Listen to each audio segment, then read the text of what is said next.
ఇన్ఫర్టిలిటీకి అంత దారుణంగా దారితీసే సిచ్యువేషన్ ఏమొస్తుంది లేడీస్ లో అన్నది మెయిన్ పాయింట్. సో మనం ఈ మధ్య కాలంలో ఎక్కడ చూసినా వీధి వీధికి ఐవీఎఫ్ సెంటర్లు కానీ ఇన్ఫర్టిలిటీ సెంటర్స్ కానీ చూస్తున్నాం. మన ఇంట్లో మనం ఒకసారి చెప్పుకుంటే మా తాతమ్మకి ఎంతమంది, మా జేజమ్మకి ఎంతమంది, మా అమ్మమ్మకి ఎంతమంది అని చెప్పుకున్న స్టేజ్ నుండి, అంటే ఇంట్లో ప్రతి ఒక్కరికి ఆ హిస్టరీ ఉంటుంది.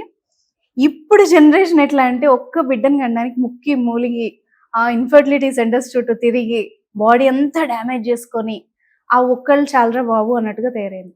అంటే మనం స్ట్రాంగే ఫస్ట్ నుంచి ఉమెన్, కానీ ఎందుకు ఇలాగా? మన లైఫ్ స్టైల్ వల్ల అవుతున్నామా, డైట్ వల్ల అవుతున్నామా, ఏం జరుగుతోంది మనలో?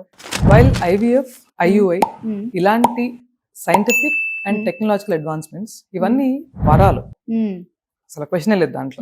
యాంటీబయాటిక్స్ అనుకోండి, ఏవైనా సరే, సర్జరీలు అనుకోండి, కానీ నూటికో కోటికి ఒక్కళ్ళకి పనికి రావాలి కదా. అక్కడికి వస్తున్నా. సో ఇవన్నీ ఒక పర్టికులర్ సమస్యని మనం రెక్టిఫై చేయడానికి వచ్చిన రీసెర్చ్లు అనుకోండి, ఒక ప్రూవెన్ టెక్నాలజీస్ అనుకోండి, సైన్స్ అనుకోండి, ప్రాసెస్లు అనుకోండి. ఇక్కడ ఇంటింటికి రావటానికి మేజర్ రీజన్ ఏంటంటే మనం ప్రతి ప్రాబ్లమ్ ని స్పెసిఫిక్ గా చూడటం వలన. అంటే ఇప్పుడు మనం బాడీలో ఇది హార్ట్, ఇది లివర్, ఇది ఆర్గన్స్, ఇవి sub systems, endocrine system, circulatory system, ఇట్లా మనం డైజెస్టివ్ సిస్టమ్, ఇట్లా మనం సబ్ సిస్టమ్స్ అన్నిటిని కలిపి హ్యూమన్ బాడీ అంటున్నాం. Human body does not look at it self as different sub systems, it look at it self as one single unit. మనం అర్థం చేసుకోవాల్సింది ఏంటంటే, ఇప్పుడు మీరు అడిగిన క్వశ్చన్ ఏంటి, ఇన్ని ఫర్టిలిటీ సెంటర్లు ఎందుకు, ఇంత కష్టం ఎందుకు అవుతుంది మనము కనటానికి కూడా అని అంటున్నారు. సో ఈ ప్రాబ్లం ఎలా సాల్వ్ చేసుకోవాలి? Tell me 5 tips to reset my fertility. Tell me 5 tips to reset the insulin sensitivity. అంటే ఇన్సులిన్ రెసిస్టెన్స్ రాకుండా. Tell me 5 tips pre-diabetes. Tell me 5 tips type 1, type 2 diabetes. Tell me 5 tips అని ఒక్కొక్క దానికి ఒక్కొక్కటి అంటున్నాం మనం. అవును. ఈ అన్ని కూడా రావటానికి మూల కారణం life style, diet and basic everyday physical activity. ఇది రూట్ కాజ్. ఇవి రీసెట్ చేసుకుంటే అవి రీసెట్ అవుతాయి. ఇప్పుడు అలోపతి ఏం చెప్తుంది, నీకు ప్రాబ్లం వస్తే నీ సిమ్టమ్ కి మందిస్తారు. అవును, విచ్ ఇస్ వెరీ ఇంపార్టెంట్. ఆ సిమ్టమ్ ని ట్రీట్ చేస్తుంది కానీ రూట్ కాజ్ ని ట్రీట్ చేయదు. You go to a doctor, నాకు థైరాయిడ్ ఇంబ్యాలెన్స్ ఉంది అని, ఇమీడియట్ గా దాన్ని రెక్టిఫై చేయటానికి అవసరాన్ని బట్టి సర్టన్ కెమిస్ట్రీ ఇస్తారు. హైపో ఉంటే ఒక సర్టన్ కెమిస్ట్రీ, హైపర్ థైరాయిడ్ ఉంటే ఒక సర్టన్ కెమిస్ట్రీ ఇస్తారు. దాన్ని బ్యాలెన్స్ చేయడానికి మెడిసిన్ ఇస్తారు. ఆ థైరాయిడ్ మెడిసిన్ ఎట్లా ఇస్తారు? గ్లాండ్ రిలీజ్ చేసే హార్మోన్స్ ఎక్కువ తక్కువ దాన్ని బేస్ చేసుకుని ఇంత కెమిస్ట్రీ ఇస్తారు. సో గ్లాండ్యులర్ రిలీజ్ అయిపోయిన తర్వాత ఆ కెమిస్ట్రీని బ్యాలెన్స్ చేయడానికి ఒక కెమిస్ట్రీ వేస్తారు. Will that chemistry work on the gland? No. అందుకని డాక్టర్ ఏం చెప్తారు, అమ్మా లైఫ్ స్టైల్ సెట్ చేసుకో, ఈ యాక్టివిటీస్ అవన్నీ చూసుకో, డైట్ సెట్ చేసుకో, ఫిట్నెస్ చెయ్యి, మళ్ళా టెస్ట్కి రా, ఈ నంబర్స్ నార్మల్ అయితే నీకు డోసేజ్ తగ్గిస్తా అంటారు. కానీ దీన్ని కొన్ని కేసెస్లో, కొన్ని గాయిటర్ ఇన్హిబిటెడ్ సిచ్యువేషన్స్ కొన్ని కేసెస్ ఉన్నాయి. ఆ కేసెస్ తప్పిస్తే 10కి మా ఎక్స్పీరియన్స్ లో, 2 సంవత్సరాల ఎక్స్పీరియన్స్ లో 8 కేసెస్ రివర్స్ చేయగలిగే కేసెసే. డాక్టర్స్ కూడా చెప్తారు ఇవన్నీ సెట్ చేసుకుంటే నెమ్మదిగా నీకు డోసేజ్ తగ్గిస్తామని. అవును, అవి సెట్ చేసుకుని రిజల్ట్ సరిగ్గా వచ్చేదాకా నువ్వు వాడాల్సిందే. నువ్వు అవి సెట్ చేసుకోవు, డాక్టర్ దగ్గరికి వెళ్ళి టైం స్పెండ్ చేయడానికి రెడీ అవుతావు, కానీ నీ మీద నువ్వు టైం స్పెండ్ చేసుకోవడానికి డాక్టర్ చెప్పిన బేసిక్ కరెక్షన్స్ కి నువ్వు రెడీ కావు. వాళ్ళు విసిగిపోతారు. వచ్చావా 25 అయిపోయిందా, 37.5 ఇస్తా, అయిపోయిందా 125, 175 దాకా వచ్చావా, దాటిందా, తీసి పారేస్తా గ్లాండ్ అంటాడు. ఏం చేస్తారు వాళ్ళు? They cannot come and work along with you కదా, they can only suggest you right things and wrong things. Lifestyle set చేసుకోవాలి. అలా థైరాయిడ్ ఇంబ్యాలెన్స్ వచ్చింది, మెటబాలిక్ యాక్టివిటీ డిస్టర్బ్ అవుతుంది, ఇన్సులిన్ సెన్సిటివిటీ వచ్చింది. న్యాచురల్ గా ఇన్సులిన్, ఎక్సెస్ ఇన్సులిన్ వెళ్ళి అండాశయం మీద పనిచేస్తుంది, అవసరానికి మించిన మేల్ హార్మోన్ రిలీజ్ అవుద్ది. అంత మేల్ హార్మోన్ రిలీజ్ అయినప్పుడు అది వెళ్ళి ఇంకో చోట పనిచేస్తుంది. FSH, ఫాలికల్ స్టిమ్యులేటింగ్ హార్మోన్, దాని పనితనం తగ్గించేసుకుంటది.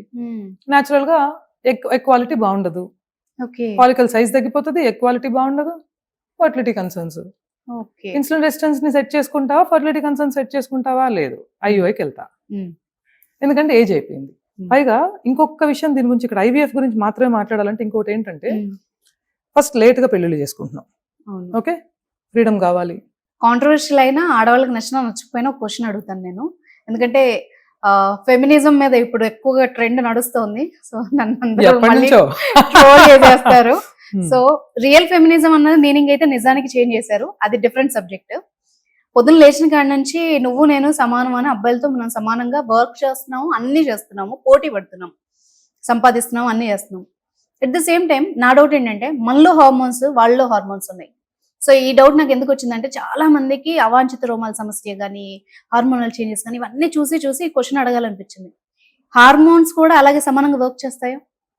తిడుతున్నావా ఏంటి నన్ను? ఓకే, డెఫినెట్లీ నో కదా, కాదా? కదా, అంతే కదా. Okay. See, ఇప్పుడు at this point in time Hmm. మనం మాట్లాడుకుంటుంటే Hmm. వెనకాల వీడియో తీసే మన అబ్బాయిలకేమో Hmm. ఒక 22 హార్మోన్స్ తోనో పని జరిగిపోద్ది ఓకే. వాళ్ళ యాక్టివిటీ అంతా. మనం ఒక 73-78 హార్మోన్స్ మీద ఉంటాం. అంటే నేను మాట్లాడుతున్నది వర్క్. ఓకే ఓకే అగైన్ ఇప్పుడు మళ్ళీ గూగుల్ చేసి అమ్మాయిలు మాట్లాడుకుంటే 73 అంటే అలా కాదు. Okay. Boys and girls puberty reach అవుతారు కదా, కానీ మనకి పీరియడ్ వస్తుంది, వాళ్ళకి హార్మోనల్ చేంజెస్ ఉన్నప్పటికీ ఈ మనకుండే హార్మోనల్ చేంజెస్ చాలా హెవీ. ఓకే. అండ్ దాని వల్ల ఉండే ఇంపాక్ట్ కొంచెం ఎక్కువ మనకి కంపారిటివ్లీ. అలాగే pregnancy, we carry the baby, they donate the sperm, first trimester, second trimester, third trimester, బేబీని తయారు చేసి బయట తీసుకొచ్చే ప్రాసెస్, మళ్ళీ ఫీడ్ చేస్తాం, పోస్ట్ డెలివరీ, ఇన్ ప్రెగ్నెన్సీ అంటే అరౌండ్ ద ప్రెగ్నెన్సీ అంతా, అరౌండ్ ద మెనోపాజ్, ఇవన్నీ కూడా మనకి ఉన్నంత హార్మోనల్ కంకాషన్ ఇన్ని ఫేజెస్ ఆఫ్ లైఫ్ లో మెన్కి ఉండదు. ఓకే. దాన్ని బేస్ చేసుకుని మనం కొన్ని పనులని చేయొచ్చు, కొన్ని పనులని చేయకూడదు. అంటే టూ మచ్ స్ట్రెస్ఫుల్ గా ఉండే పనులని మనం చేస్తే ఆల్రెడీ జరుగుతున్న ఈ హార్మోనల్ ఇష్యూస్ ఇంకా వాటిని అగ్రవేట్ చేసిన వాళ్ళం అవుతాం. ఇష్యూస్ అనే దానికన్నా ఈ హార్మోనల్ చేంజెస్ అనుకోవాలి, ఎందుకంటే ఇది న్యాచురల్ ప్రాసెస్. దానికి తగ్గట్టు కొంచెం కామ్నెస్ లో ఉండటం అలవాటు చేసుకోవాలి మనం. అలాగే వాళ్ళు పొద్దున్నే లేటుగా లేస్తారు, నేను కూడా లేటుగానే లేస్తాను, ఇద్దరం వర్క్ చేస్తున్నాం కాబట్టి అంటే ఇందాక మాట్లాడినట్టు మనం అర్లీగా లేవకపోతే వచ్చే ఇంబ్యాలెన్స్ వల్ల, వచ్చే ఇన్సులిన్ సెన్సిటివిటీ ఇష్యూస్ వల్ల, పీసీఓఎస్ వచ్చి, ఇరెగ్యులారిటీస్ వచ్చి, ఫర్టిలిటీ కన్సర్న్స్ వచ్చి, వీటన్నిటిని రెక్టిఫై చేసుకోవడానికి మన బాడీ ఎంతో కష్టపడుతుంది. వాళ్ళు 4 రోజులు ఎర్లీగా లేస్తే సరిపోతుంది. డ్యామేజ్ ఎక్కువ మనకి కంపారిటివ్లీ వాళ్ళకన్నా. వాళ్ళు ఫాస్ట్ గా రికవర్ అవ్వగలరు. అంటే వాళ్ళు ఇవి చేయొచ్చని కాదు, బట్ మీరు కంపారిజన్ అడిగారు కాబట్టి ఆ కంపారిజన్ లో చెప్తున్నాను. ఫిజికల్లీ స్ట్రెస్ఫుల్ వర్క్స్ ఏమైనా చేస్తాం మనం, అప్పుడు కూడా చాలా ఇంబ్యాలెన్స్ లోన్ అవుతాం. సో అంత స్ట్రెస్ఫుల్ సినారియోకి ఈ multi tasking with respect to becoming a super women, super mom, ఏదైనా పర్ఫెక్షన్ తో చేయటం, ఈ అన్నిటి ప్రాసెస్ లో మనం అనుభవించే హార్మోనల్ కంకాషన్ ని మనం తగ్గించుకోవాలి. ఆ తగ్గించుకోవాలి అంటే ఈ నేను ఈక్వలే, ఆయన ఏం చేయగలడో నేను కూడా అదే చేస్తాను అనకుండా ఆయన చేయాల్సిన పనులు ఆయనకు అప్పచెప్పటము, లేకపోతే కొంత పనులు కాంప్రమైజ్ అవ్వాల్సి వచ్చినా కొద్దిగా కాంప్రమైజ్ అవ్వటము, too much on our plate లేకుండా చూసుకోవడము చాలా ఇంపార్టెంట్. ఎందుకంటే ఎప్పుడైతే ఈ పనులు చేస్తామో న్యాచురల్గా అంత వాల్యూమ్లో మనం మాట్లాడి అంత స్ట్రెస్ఫుల్ సిచ్యువేషన్స్ మనము అండగో అయినప్పుడు మేల్ హార్మోన్ రిలీజ్ పెరిగిపోయి, ఇందాక మీరు చెప్పిన అదొకటే కదా, అదొకటే కారణం కాదు, మనకి ఈ కంకాషన్ వల్ల వచ్చే నెత్తి మీద జుట్టు పోవటం, మొహం మీద బాడీలో వేరే పార్ట్స్ మీద జుట్టు పెరగటం, మెడ దగ్గర నలుపు, ఇవన్నీ కూడా మనకి ఈ అన్నెసెసరీగా వీళ్ళతో పాటు పోటీపడి సమానంగా ఏదో చేసేద్దాము అనే ప్రాసెస్ లో జరుగుతున్నాయి. కొంత రెస్ట్ తీసుకోవాలి. అంటే వీఆర్ కెరియర్ విమెన్, మనం మనకున్న ఫినాన్షియల్ ఇండిపెండెన్స్ వదిలేసుకోలేం, బట్ ఎక్కడో దాని బ్యాలెన్స్ అనేది మనమే చెక్ చేసుకోవాలి. How to balance it. Again ఒక బంచ్ ఆఫ్ పీపుల్ ని తీసుకుంటే ఒక్కొక్కళ్ళకి ఒక్కొక్క కన్సర్న్ ఉంటుంది. So it's an individual perspective, individual problem statement, అది ఐడెంటిఫై చేసుకోవాలి, చేసుకుని రీసెట్ చేసుకోవాలి. సో ఆ స్పేసే మేము ఎప్పుడు ఫిల్ చేస్తూ వచ్చాం. Although I talk to women in groups, generally 3 వారాలకు ఒకసారి ఆ ప్రోగ్రామ్స్ లో విమెన్ ఇన్ గ్రూప్స్. కానీ ఇన్ని సంవత్సరాల నుంచి చేస్తున్నాం కాబట్టి ఏ ప్రాబ్లమ్ ని ఏ వారంలో అడ్రస్ చేయాలో తెలుసు మాకు. సో అవి అడ్రస్ చేస్తూ బడ్డీస్ నప్పచెప్పి వాళ్ళు నేర్చుకున్న విషయాలు ఆచరణలో పెట్టేటప్పుడు వచ్చి ఆపరేషన్కి ఇచ్చేసిన ఐరన్ అవుట్ చేసుకుంటూ హెల్ప్ చేసుకుంటూ వెళ్ళిపోతారు అనమాట. 12 వారాల తర్వాత ఇంకా ఎవ్వరు అవసరం లేకుండా వాళ్ళని వాళ్ళు మేనేజ్ చేసుకునే లెవెల్కి రెడీ అయిపోతారు. So bottom line, never compare yourself with men.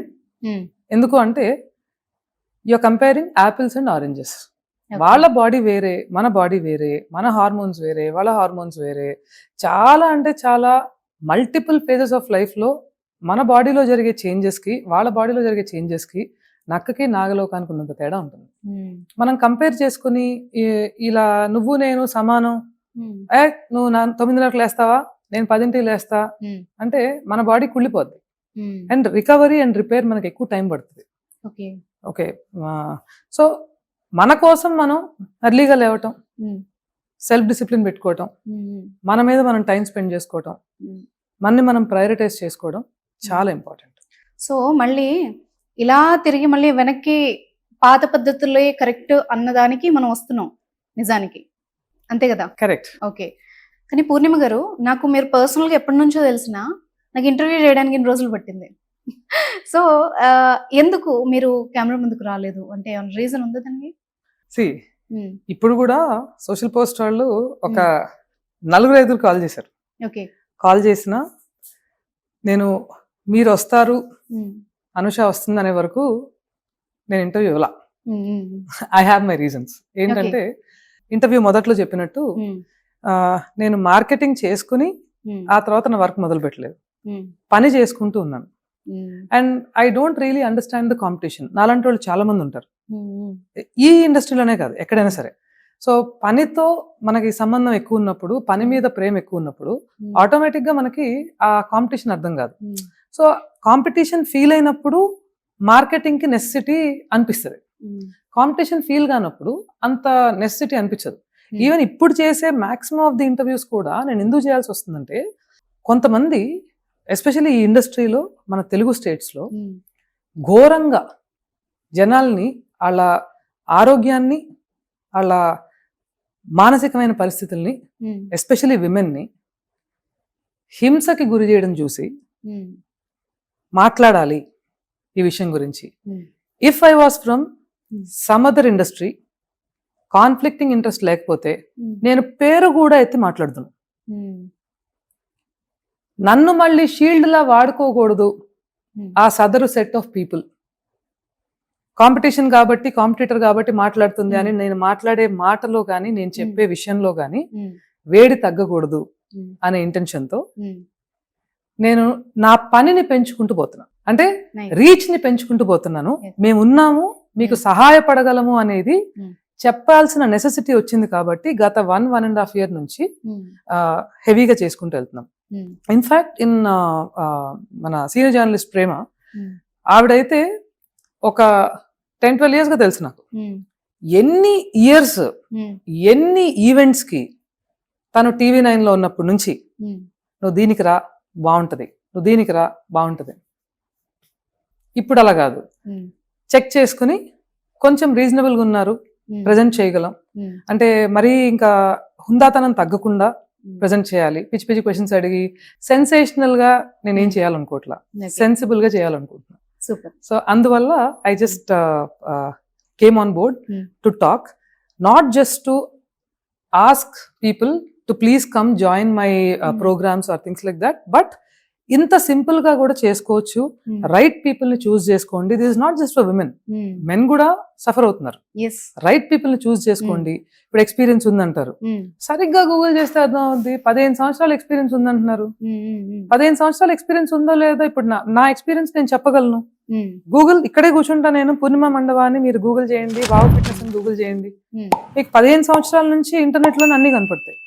ఈ సదరు వ్యక్తులు 15 సంవత్సరాల ఎక్స్పీరియన్స్ అని చెప్పి అక్కడేమో 3 సంవత్సరాల నుంచి 4 సంవత్సరాల నుంచి మాత్రమే మీకు అది కనపడుతూ, అంత క్లియర్ గా వాళ్ళ టెక్నికల్ టర్మ్స్ అవన్నీ చాలా లూజ్ గా వాడుతూ, ఇప్పుడు వాల్యూ సిస్టమ్ పాడు చేస్తున్నారు వాళ్ళు.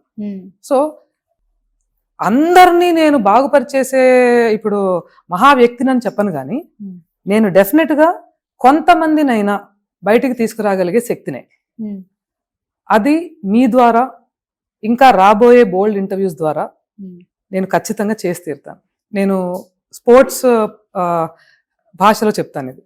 మేము స్పోర్ట్ ఆడుతున్నాం అనుకోండి, అవతలాడు ఎంత చీట్ చేసినా, ఎంత అన్ఫేర్ గా ఆడినా మా కోచ్ ఒకటే చెప్తారు, అవన్నీ మీకు అనవసరం, మీ ఆట మీరు ఆడండి.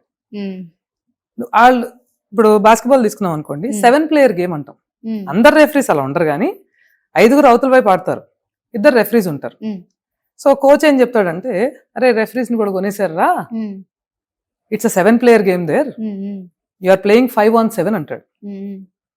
ఇప్పుడు మార్కెట్ అంతా ప్రిడేటరీగా ఉన్నా 5-on-7 ఆడుతున్నాం మేము అంటే ఇంకెంత పర్ఫామ్ చేయాలి మేము?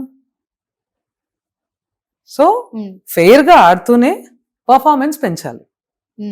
అలాగే ఇప్పుడు మార్కెట్ ని కబళించేసే ప్రాసెస్ లో స్టాండర్డ్ లేనాళ్ళతో మాట్లాడటము, స్టాండర్డ్ లేనాళ్ళ ద్వారా మనం ప్రమోట్ చేసుకోవటము, సెన్సేషనల్ గా పిచ్చి పిచ్చి టైటిల్స్, పిచ్చి పిచ్చి మాటలు పెట్టి మాట్లాడటము కాకుండా ఇలాగా క్యూట్ గా నీట్ గా ప్రజెంట్ చేసే వాళ్ళని నేను చూస్ చేసుకుని I'm just coming out in to the market. Thank you so much. మమ్మల్ని ఇన్వైట్ చేసినందుకు థ్యాంక్ యూ. ఎందుకంటే ఇక్కడ ఉన్న ప్లెజెంట్ ఎన్విరాన్మెంట్ నేను చాలా ఐ లవ్డ్ ఇట్. అసలు ఎట్లా అంటే యూజువల్ గా నేను స్టూడియోలో చేస్తాను, ఫస్ట్ టైం నేను ఇక్కడ వచ్చి చేస్తున్నందుకు నేనే హ్యాపీగా ఫీల్ అవుతున్నాను. Super. Thanks for your time. Thank you so much. నమస్తే.